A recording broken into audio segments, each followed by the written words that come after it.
Prodi Pendidikan IPA FMIPA UNESA itu merupakan prodi yang pertama di Indonesia yang dibangun pada 21 Desember 2006. Pendidikan IPA itu merupakan program studi yang memiliki kekhasan yang berbeda dengan prodi-prodi lain, termasuk misalnya prodi pendidikan fisika, prodi pendidikan kimia, prodi pendidikan biologi, ataupun prodi pendidikan matematika misalnya.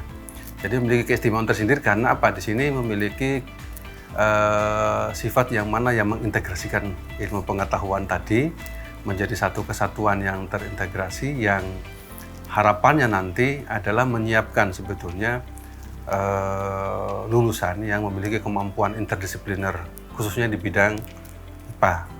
Nah, dengan kemampuan interdisipliner itu awalnya memang ditujukan untuk menjadi calon guru IPA khususnya di tingkat sekolah menengah pertama ya atau SMP yang memang memerlukan kemampuan integrated science. Nah, keunggulan dari prodi pendidikan IPA itu antara lain memiliki lulusan yang memiliki kemampuan menguasai ketiga pengetahuan integrated tadi. Jadi pertama itu, jadi memiliki integrated science. Yang kedua, mampu mengajarkan IPA yang terintegrasi tadi. Kemudian tiga, memiliki kemampuan wirausaha ya di bidang pendidikan IPA, lalu kemudian memiliki kemampuan riset di bidang pendidikan IPA, dan juga tentu saja pengabdian kepada masyarakat.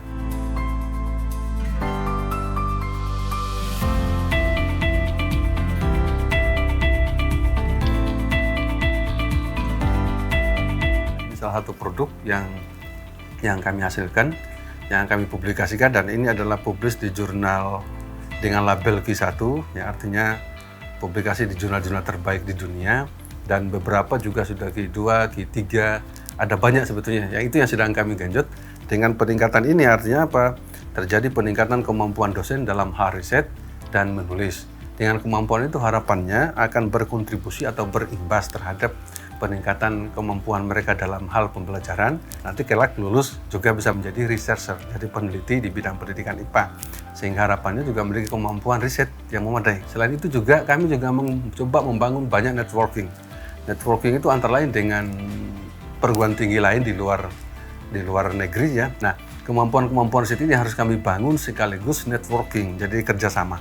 Kerjasama itu apa? Untuk pencitraan. Jadi pencitraan prodi ini dan untuk peningkatan kemampuan publikasi dosen dan mahasiswa, termasuk dalam hal meningkatkan kemampuan ranking. Jadi ranking baik ranking prodi maupun ranking UNESA. Prodi kami pernah menjadi ranking 1 ya di semua prodi pendidikan IPA di Indonesia.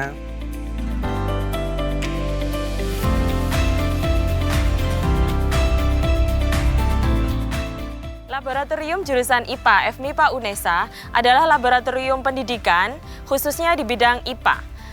Di Laboratorium Pendidikan IPA FMIPA UNESA ini menyiapkan calon-calon mahasiswa sebagai pendidik yang nantinya mereka adalah mengajar di SMP. Di SMP ini perbedaannya ada dengan laboratorium yang lain. Kalau di laboratorium biologi, fisika, kimia, dan bahkan matematika, perbedaannya mereka adalah menyiapkan tenaga pendidik di SMA atau tingkat yang lebih tinggi. Sedangkan di laboratorium IPA, jurusan IPA FMIPA UNESA ini menyiapkan tenaga pendidik di SMP, dan praktikum yang dilatihkan kepada adik-adik mahasiswa adalah praktikum yang bersifat dasar.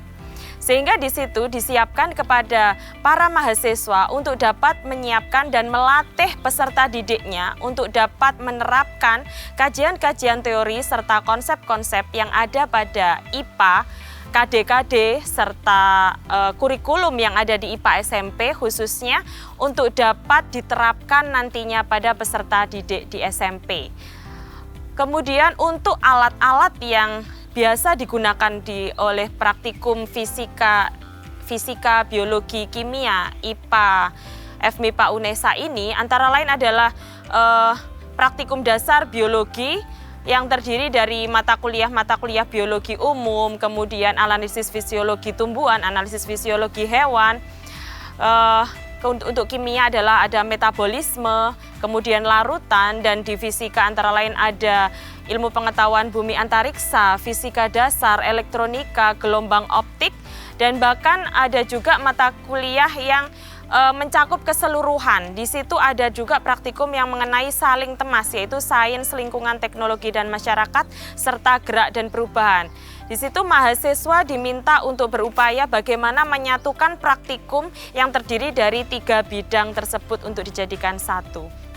Adapun produknya yang dihasilkan oleh adik-adik mahasiswa pada mata kuliah tersebut, antara lain ada produk-produk tornado air yang mendeskripsikan tentang tornado. Di situ mereka membuat alat tentang tornado air, bagaimana mensimulasikan tornado itu kepada peserta didik supaya peserta didiknya nantinya dapat menjelaskan secara rinci bagaimana proses tornado itu terjadi. Kemudian ada juga siklus batuan, ada juga nanti distilasi sederhana, distilasi bertingkat, dan juga untuk biologi ada juga awetan-awetan yang sudah dikerjakan oleh adik-adik mahasiswa IPA khususnya di FMIPA UNESA. Nah, di sini merupakan tempat kegiatan praktikum atau eksperimen yang terkait dengan mata kuliah dalam kerangka fisika. Nah, ada elektronika, ada zat dan energi. Selain itu juga ada kelistrikan dan kemagnetan. Kemudian ada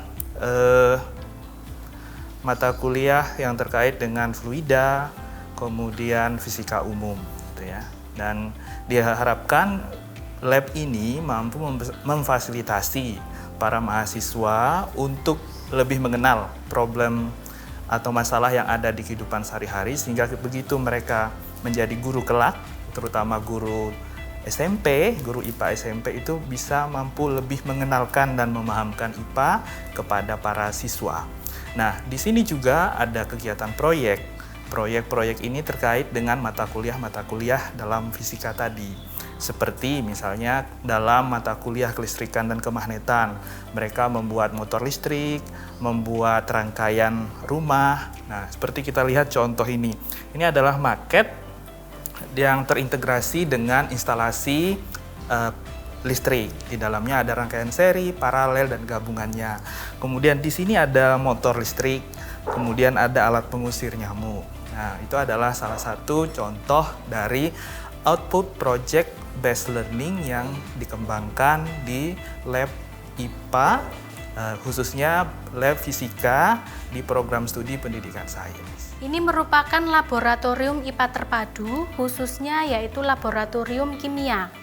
Pada laboratorium kimia ini merupakan tempat dilakukannya praktikum mahasiswa S1 Prodi Pendidikan Sains yang nantinya mereka akan menjadi calon guru IPA SMP.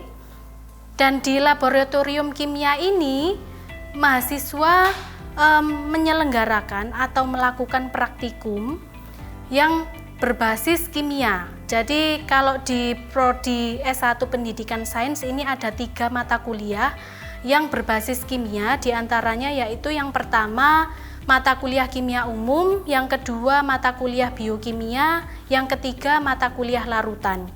Untuk yang pertama yaitu mata kuliah kimia umum, di sini mereka melakukan 3 macam percobaan. Yang pertama yaitu percobaan pemisahan campuran, di mana itu terdiri atas filtrasi, dekantasi, kemudian destilasi.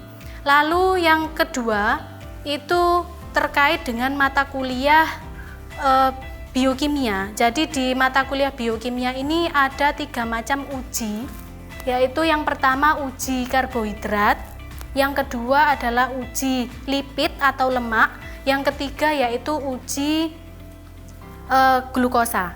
Dan ini adalah merupakan contoh dari uji karbohidrat yang dilakukan oleh mahasiswa. Ini menggunakan sampel dari makanan dan minuman. Jadi dilihat di sini bahwa ada perbedaan warna di antara sampel makanan dan sampel minuman. Lalu praktikum yang ketiga yaitu terkait tentang mata kuliah larutan. Jadi pada mata kuliah larutan ini diadakan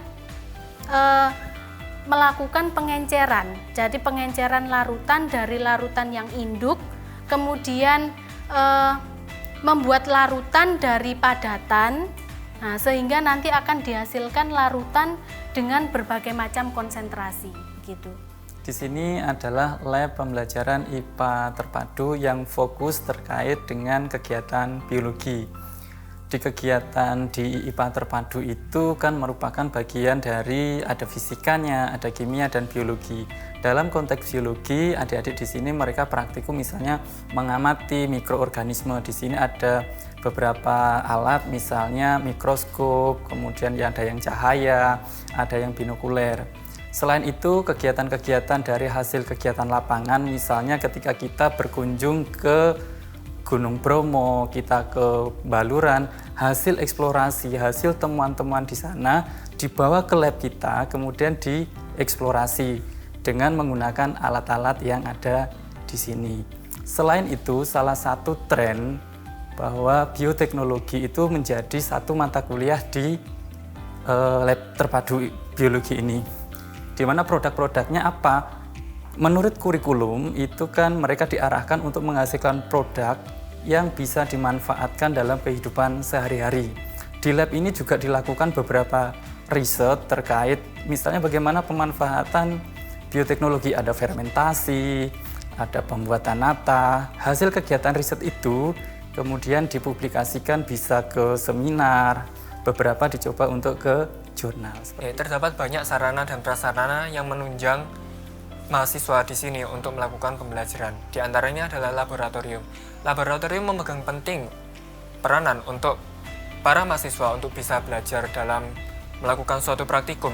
Tidak hanya suatu teori, namun belajar cara mengoperasikan alat, kemudian mempraktekkan suatu ilmunya yang telah kita pelajari secara teoritis. Kemudian sebagai calon guru, kita juga diajarkan bagaimana cara untuk mengajarkan ilmu yang kita dapat kepada para murid nantinya. Nah, tidak hanya laboratorium, kita juga memiliki fasilitas, diantaranya adalah gazebo dan wifi, di mana hal ini sangat menunjang proses pembelajaran yang ada di jurusan IPA, di mana pembelajaran di jurusan IPA tidak hanya selalu dilakukan pada dalam kelas, namun dapat dilakukan di luar kelas, seperti halnya di gazebo dan mengunjungi tempat-tempat terkait. Tempat-tempat terkait ini diantaranya adalah seperti Taman Baluran, kemudian Tretes, di mana kita pada saat melakukan pembelajaran di sana, kita mengamati suatu spesies-spesies makhluk hidup tertentu, di mana nantinya kita akan bawa kembali ke laboratorium dan mengkarakterisasi dari makhluk-makhluk tersebut.